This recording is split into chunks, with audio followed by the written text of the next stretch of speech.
Hi there, I'm Colin Klupik, and this is a bench hook.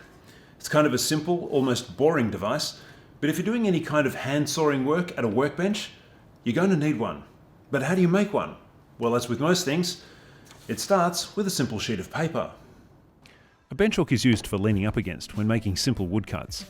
Sometimes you just hook it up to a bench like this, but it can be a bit unstable. That's why it's most common to secure them in a vise.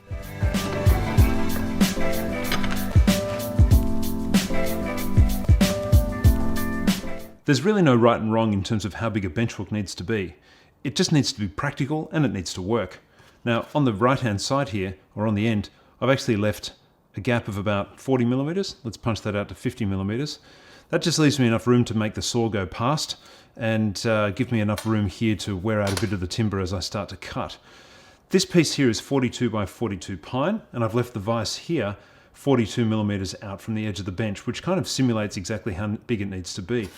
Now, this piece of paper is a standard A4 piece of paper at 297 by 210 millimeters, but it kind of looks a little bit big. So what I might do is just drop that back 20 millimeters and just see how that feels. That kind of feels a little bit better. If the timber is too far away, that is, if the bench hook is too long, then you'll just end up leaning further away or further over the bench before you can actually make your cut. If you bring it too far forward, then you don't have enough space here to hold your timber in order to make the cut. So I reckon around about 280 is probably about right. But then sometimes practicality takes over. Now I've just decided that I think 280 by 210 is a good size, but I just happen to have a piece of off-cut plywood which measures in at 240. If I was to then place this piece of pine over here, leaving it 50 mil short of the edge, and then if I place my hand on the bench hook and then superimpose a saw coming in to actually do some work, and in fact, let's get a piece of off-cut pine and put that in here. When I look at my hand position relative to where it is on the bench, this actually looks pretty right. In fact, I think this size could work. So sometimes you just need to be practical and look at what you've got lying around, because bench hooks will get cut. In fact, they are an object that wears out. Just down here, you're going to get a lot of cut marks through here. So this is 18 mil thick ply, and it's in pretty good condition. It's older, but it's off cut, and I think it's actually going to work well for this process. So why don't we cut this and see how it goes? I need to cut two blocks, one for each side. One holds the bench hook in the vise, the other one you lean against. They need to be about 50 mil shorter than the width of the board you're using.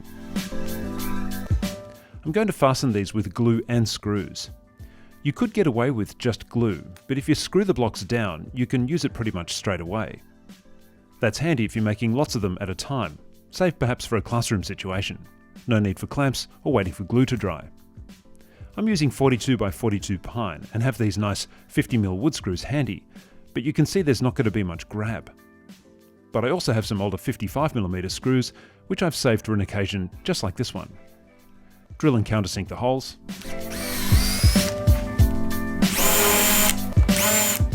Plane off the sharp edges. I'm using Selleys exterior PVA because it's very strong and dries quickly with just enough working time or open time.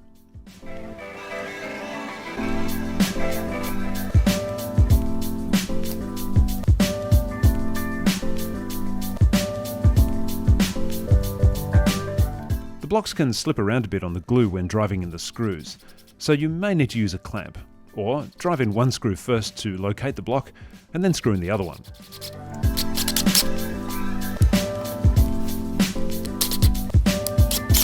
Then test it in a vise. The bench hook shouldn't spring up too much at the end. It wants to sit nice and flat. If your vise is poorly set, then the bench hook tends to rise up and become springy. As you can see, this one's turned out well. So there you have it, the bench hook. Seems like a bit of fuss for such a small and simple device, but if you're doing tenon saw work with small timber joinery at a bench, then you'll find a bench hook incredibly useful. Now, if you're making these for a class, just remember that not all students are right-handed, so on the other block that's flipped over, the one that actually gets held in the vise, just move this block over to the right-hand side, and then it's good for left-handers. I hope you enjoyed that and found it useful. We'll see you in the next video.